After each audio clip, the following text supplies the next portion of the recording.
Ya habíamos hablado anteriormente de la desechabilidad masculina de forma indirecta, pero una cosa en la que me he fijado es en que no existen vídeos que traten específicamente de este concepto de manera científica.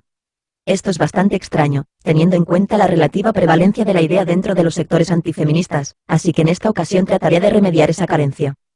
La desechabilidad masculina es la tendencia de las sociedades humanas de invertir menos recursos en la protección y el bienestar de los hombres con respecto a las mujeres. Manifiesta en su forma más extrema en el sacrificio potencial de las vidas masculinas para defenderlas de las mujeres, en los casos de desastres naturales o artificiales, desempeño de trabajos peligrosos, y guerras.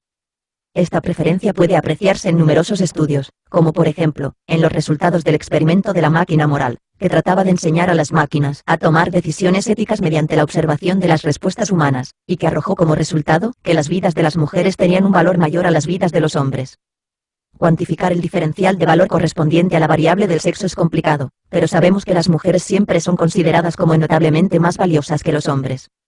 Por ejemplo, en el experimento de la máquina moral, la diferencia entre el valor social percibido de una mujer y un hombre es similar al que existe entre un cirujano y un criminal. En este otro estudio, en que se pedía a los participantes administrar una descarga eléctrica a quienes se les hacía creer que era otro voluntario, nos encontramos con que era 3 veces más probable que los sujetos de prueba se negasen a continuar con el experimento, cuando la persona electrocutada era una mujer en lugar de un hombre. Una cifra similar aparece también en este artículo, en el que, tras 4 experimentos abarcando diferentes escenarios hipotéticos, se descubrió que un gran número de hombres sacrificaría la vida de otros 3 hombres con tal de salvar la de una mujer. En otra serie de experimentos, esta proporción vuelve a aparecer.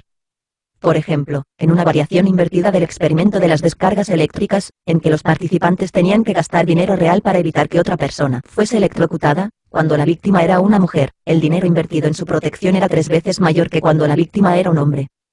Y esta diferencia de trato se maximiza cuando el dilema se da en la forma de una decisión dura entre sacrificar a un hombre o a una mujer.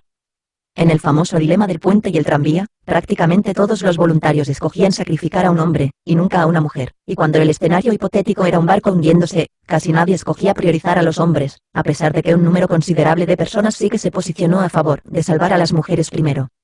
Además, en todas las medidas recogidas, infligir dolor a los hombres siempre era justificado en mayor medida por los voluntarios. Por otra parte, lo opuesto sucede con la severidad de los castigos. Es decir, que los hombres reciben castigos más severos de manera sistemática, mientras que las mujeres son juzgadas con menor severidad.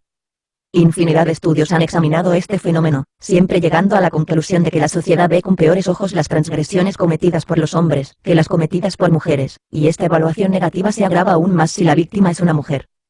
Este fenómeno no solo se da informalmente, sino que los análisis científicos corroboran que se extiende al propio sistema judicial con la severidad de las condenas.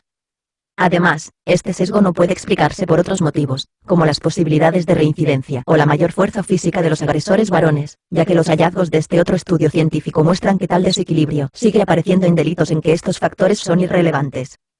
Así, en casos de atropellos mortales, sigue observándose una mayor severidad hacia los hombres que atropellan a mujeres, aun cuando este homicidio es accidental, y no existía intencionalidad de dañar a una mujer. Estos resultados sugieren que el proceso de evaluación es fundamentalmente subconsciente, y que de verdad existe una idea interiorizada de que las mujeres son socialmente más valiosas que los hombres. Está claro, por tanto, que esta tendencia existe realmente. No obstante, también debo señalar lo que la desechabilidad masculina no es. En primer lugar, esta tendencia no significa que las vidas masculinas no valgan nada. Es evidente que, incluso en términos pragmáticos, un hombre es más útil vivo que muerto, de modo que la desechabilidad masculina no es el sacrificio arbitrario de los hombres, sino que se produce en tanto que este es preferible al sacrificio de las mujeres. Dicho de otro modo, la desechabilidad masculina es un valor relativo, que se da en relación con el valor femenino, y no por sí mismo. En segundo lugar, la desechabilidad masculina es un fenómeno social, no uno individual. Es decir, no significa que cada hombre valore la vida de cualquier mujer por encima de la suya propia, pero ciertamente sí que lo hará con un hombre y una mujer desconocidos. Como todos los rasgos culturales, y de acuerdo con mi teoría de los círculos de posibilidad, la desechabilidad masculina surge de la suma de pequeños sesgos agregados a nivel individual, y solo llega a tener efectos significativos a nivel social. Como corolario a las 2 normas anteriores, se sigue que la desechabilidad masculina es un fenómeno estadísticamente relevante, si bien no absoluto. Dicho de otro modo, y aunque suene evidente, lo opuesto a la desechabilidad masculina no es la ausencia de desechabilidad masculina, sino la desechabilidad femenina, y es este punto donde la mayoría de las críticas feministas al concepto fallan. Tomemos por ejemplo el caso del Titanic, que comenté en un vídeo anterior, y por el que se me criticó con el argumento de que el sacrificio de los hombres para favorecer a las mujeres no se da siempre, y que por tanto, tal ventaja no existiría. Esta réplica puede darse en dos versiones, siendo una más fuerte que la otra. La versión débil afirma que la ventaja femenina es una ilusión que desaparece cuando tenemos en cuenta otros factores, como los privilegios de clase o de raza. Esta es la versión utilizada por artículos como este, pero si observamos las cifras, enseguida nos daremos cuenta de por qué no funciona.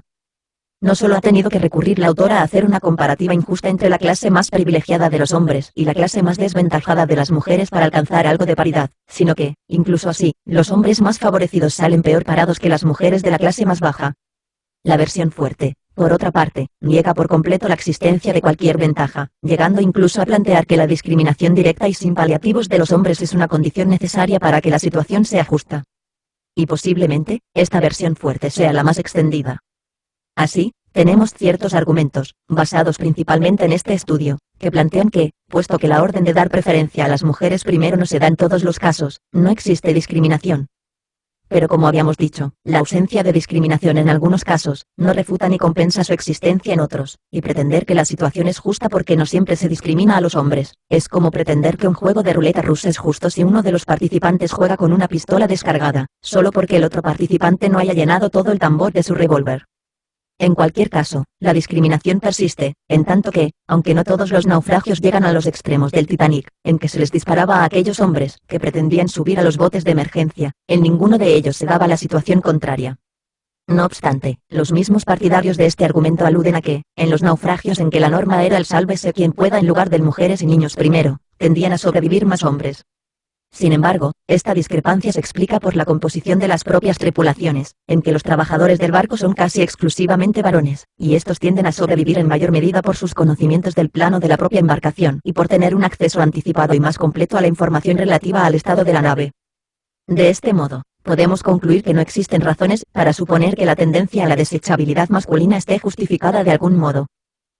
Por otra parte, otro de los rasgos recurrentes de las construcciones culturales que se dan en torno a esta tendencia es la distorsión de los hechos, para minimizar, invisibilizar o justificar los problemas de los hombres. Siguiendo con el ejemplo del Titanic, existen también artículos como este, en que de alguna manera se retuercen las cosas para presentar la muerte en masa de los hombres, como un acto opresivo del que las mujeres son las víctimas. Es decir, que no solo los hombres tienen que dar sus vidas para salvarlas de mujeres desconocidas, sino que además tienen que morirse pidiendo perdón. En esta misma línea tenemos las frases de numerosos políticos postulando que las mujeres son las principales víctimas de la guerra, porque tienen que sufrir la muerte de los hombres, o algunas campañas de enfermedades propiamente masculinas en las que el foco se pone en las mujeres. Esta es también la causa por la que oímos hablar hasta la saciedad de las chicas secuestradas por Boko Haram, pero apenas nada de sus compañeros de clase varones, a los que quemaron vivos en números mucho mayores. También es la razón por la que oímos hablar de las violaciones de mujeres, pero no del hecho de que las violaciones a hombres son igual de numerosas. Lo mismo puede decirse de la sospechosa ausencia mediática de problemas desproporcionadamente masculinos, como las muertes en accidentes laborales, el sinhogarismo, o el suicidio, que solo se tocan para hablar de su cara femenina. Igual de significativo es el silencio de las feministas sobre el hecho de que la aplastante mayoría de desertores norcoreanos sean mujeres, porque solo a ellas se las ayuda gratis a cruzar la frontera hacia China, mientras que a los hombres se los abandona a su suerte para que mueran si no pagan una pequeña fortuna a los traficantes de personas. Se mire por donde se mire, en todas las sociedades, incluyendo a las más sexistas, y en todos los periodos históricos, incluyendo aquellos en que las mujeres supuestamente estaban oprimidas, el sacrificio sistemático y masivo de los hombres para la protección de las mujeres es una constante, y las mismas feministas que se quejan de los más mínimos detalles que las incomodan, guardan un silencio sepulcral al respecto. De hecho, cuando esto último se les echa en cara, suelen recurrir a la respuesta que frecuentemente dan para todo lo demás, moviendo la carga de la culpa de vuelta a los hombres y atribuyéndoselo a factores culturales, tales como la decisión de los hombres de prohibir el acceso de las mujeres a los sectores caracterizados por ese tipo de penurias. Este argumento, no obstante, tiene un importante fallo, y es que el acceso a las fuerzas armadas y a los trabajos más sucios y peligrosos lleva años abierto para las mujeres, y las cifras siguen siendo desproporcionadamente masculinas. Si las mujeres estuviesen deseosas de ocupar esos puestos en igualdad de condiciones, como defienden las feministas, ya habrían acudido en masa hace mucho tiempo. Sin embargo, esto no sucedió porque lo cierto es que nadie, ni siquiera los propios hombres que se dedican a ello, quieren ocupar esos puestos. Simplemente, lo hacen porque alguien tiene que hacerlo, y como todos los trabajos sucios, la responsabilidad termina volcándose sobre los hombres. Por supuesto, siguiendo con la retórica feminista de las causas culturales, la réplica a esto será que esta diferencia procede de una sociedad que enseña a los hombres que tienen que ser duros y abnegados, y que este problema se solucionaría con más feminismo. Para refutar esta hipótesis de las causas culturales haría falta una prueba contundente de que la desechabilidad masculina tiene un origen biológico, y un buen candidato lo podemos encontrar en la teoría del cuello de botella reproductivo. Así, es el número de mujeres en una sociedad, y no el de hombres, el que marca el potencial reproductivo del grupo. Esto significa que la muerte de un número arbitrario de hombres no tendrá repercusiones negativas para la continuidad del grupo, pero las consecuencias de la muerte prematura de incluso una sola mujer supondrán un impacto perpetuo en el crecimiento del grupo. Un ejemplo perfecto de esto lo podemos encontrar en la primera revolución sexual, que se produjo al inicio de la época neolítica, y en el que un 95% de los hombres fue purgado del mercado sexual. Como podemos ver, esta especie de genocidio reproductivo en masa no supuso la extinción de la especie, sino que, simplemente, esa pequeña élite de hombres con éxito sexual se repartió a 17 parejas reproductoras por cabeza, continuando con la especie sin problemas. De esta particularidad reproductiva se sigue que sería más ventajoso, en términos evolutivos, que un grupo desarrollase una preferencia instintiva por las mujeres, como la que hemos comentado en este y otros videos.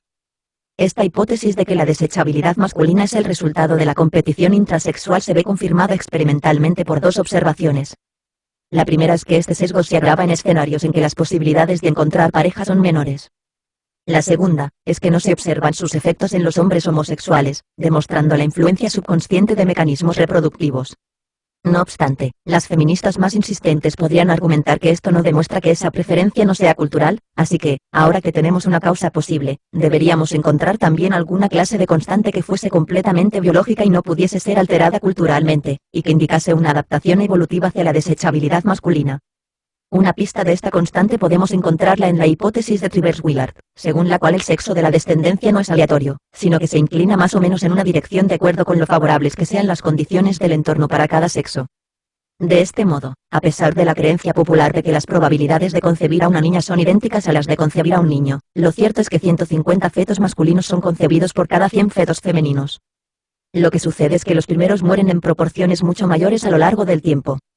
Así, para cuando estos individuos han alcanzado la edad reproductiva, los chicos han muerto en tal número que su proporción es similar a la de las chicas.